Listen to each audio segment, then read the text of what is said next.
Greetings, family. This is Kyle Dixon, co-founder of Precise Minds Filmworks, educator for 20 plus years, cultural enthusiast. And I'm Kayode Bentley, president and founder of 4T's Teaching Teens to Think, whose mission is to help inner city youth identify their inherent skill sets in order to complete their education, establish a career, and ultimately start a business if they choose to. Professor at Fordham University, where I teach students who are pursuing their master's degree in social justice. And with that said, welcome to the Grand Rising Collective, a podcast whose purpose is to cultivate greatness and excellence within ourselves and our communities. The name itself is from the morning greeting of Grand Rising, which we interpret as starting off the day with a greatness mindset so that we are able to rise to the occasion of whatever obstacles and challenges we may face. And that's why we focus on engagement, relevant information, and empowerment for people in our communities who want to be and do better in their daily lives. Welcome to the Grand Rising Collective.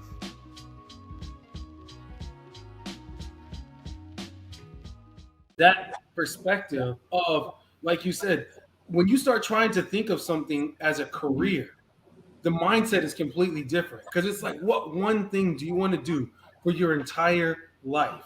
And I don't believe that that's a real thing anymore. I don't believe there is such a thing as I don't believe that there's a job, because that's something from 40 years ago. 40 years ago, you went to school for engineering, you got your job, you worked at an engineering company for 40 years, and you retired.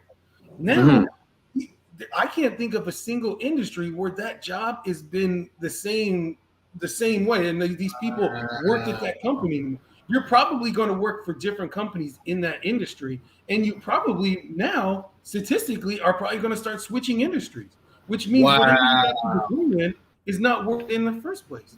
So just because you graduated in biology, you're probably not going to work for you might end up working for an investment bank writing scientific research, or you might end up working for some other company. Like, there's so many different areas. You might end up working, if you get your degree in chemistry, and you might go work for Coca-Cola. It's what happens is we can't even see it. So 90% of that information is useless in the first place. It's good information. 90% is useless. I mean, you can go back. Every adult that I've talked to, and myself, probably you can attest to this. Most of the things that you learned in your high school years, and in probably even in college, most of that stuff was worthless. So you pay for your paper. You don't need it. I'm not saying don't go to school. Like, if you have a plan, you have a hustle, hey, it can get you a job that can get you security for 3 or 5 years, and you can pay off some student loans, cool. But the way that whole problem came from that question of, what do you want to do for the rest of your life? Pick one thing, and that's it. And you shouldn't.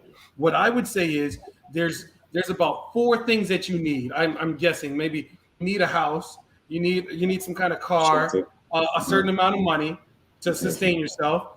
And if you're going to have a family, you're going to need a savings account for that. So you need about these 4 things. For whatever area you live in, you need to put a price on all of those 4 things and anything else that you need. That amount of money that you come up with, add those together, that's all the money that you need to make. So then my question is, how do you make that much money? What do you need to do to make that amount of money? Every day when you wake up, you look at that price. If it's $100,000, I just need to make $100,000. If it's whatever, coming up with an idea, if it's trading, if it's whatever, as long as I make that amount of money, that's it. There is no security. There is no security. That doesn't exist. Because, like you said, once you're working at that company is trying to figure out AI to try to get rid of your job. Or they're trying to figure out how to find investors to sell this company off to the next guy who's going to try to get rid of you. Like, he's actively trying to figure out how to get rid of your position. Damn. Oh man, that's something that that's a new dynamic in the Black community as far as jobs are concerned, as far as corporations and creating companies.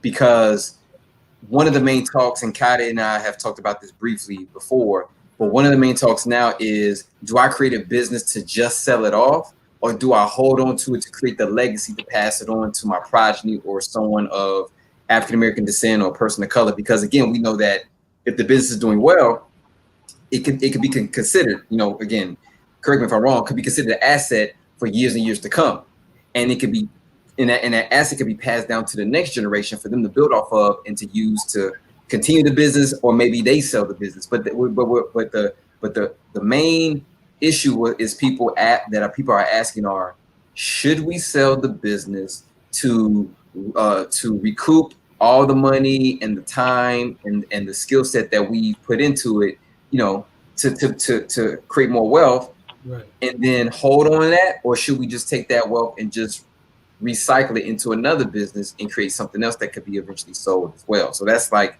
one of the main talks that I'm seeing on chats, seeing in forums, etc. That what's interesting about, and it depends. Of course, it depends on the situation, how much Right. you know.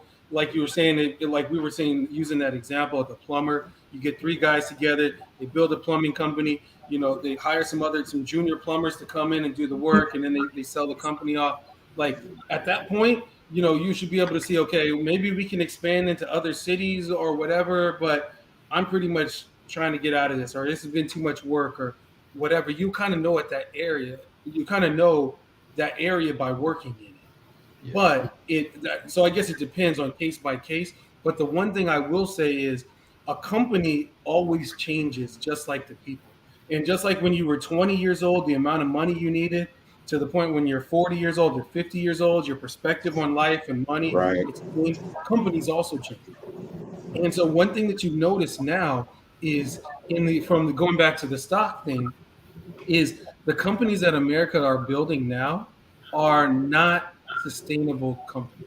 And what I mean by this is, a long time ago, we had an idea that you get GM, you work at GM, you buy GM stock, you pass GM stock down to your kids, and it's legacy GM stock. You get the piece of paper, stock, I own stock. Right. That's a generational thing. These companies are built for multi-generational wealth. Well, now, if you notice, these companies are not built that way. When you look at companies like Tesla, even the most successful companies like Tesla, like companies don't generate any profits. They don't generate any earnings, and they don't pass down any dividends. So it doesn't make sense to hold the stock. The reason why, when you look at, and I'll use Tesla as an example. Tesla is not a car company. And when you look at Tesla from a car perspective, it doesn't make sense. And I could look up online as the market value of Tesla. But at one point, I know Tesla's market value was bigger than GM. It was like GM, Ford, and I want to say Toyota combined. Yeah. So one car company that makes like 10,000 cars is bigger than, or maybe it's more than 10,000, but I'm putting that out there. It's a couple of cars, is way larger than the biggest car companies on earth combined. And then people say, well, how are they going to make that many cars how are they going to make the money back? Like, when are the investors going to start getting their cash? And people are like, the investors got their cash because look at the stock price.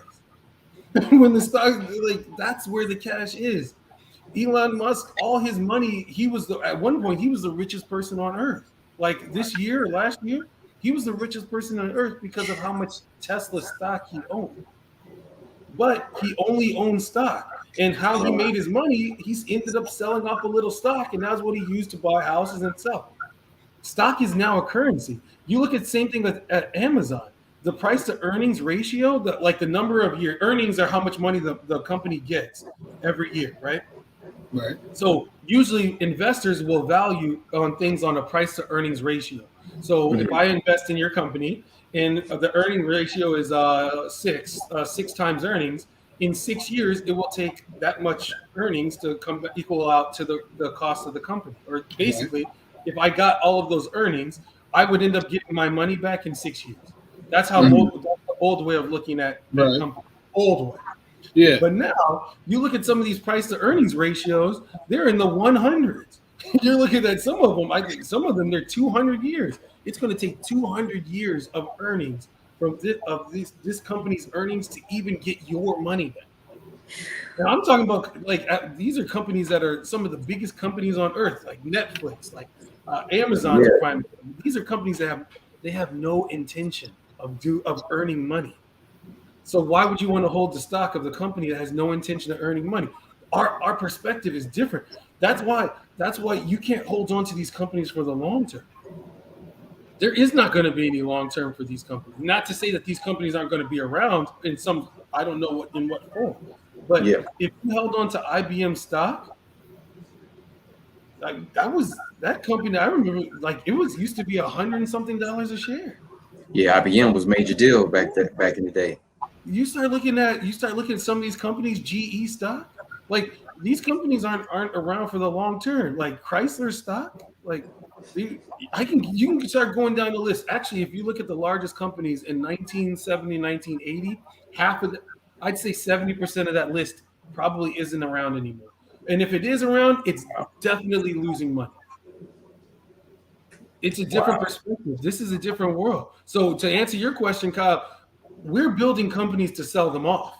We're not building companies for the long term because there is no more long term.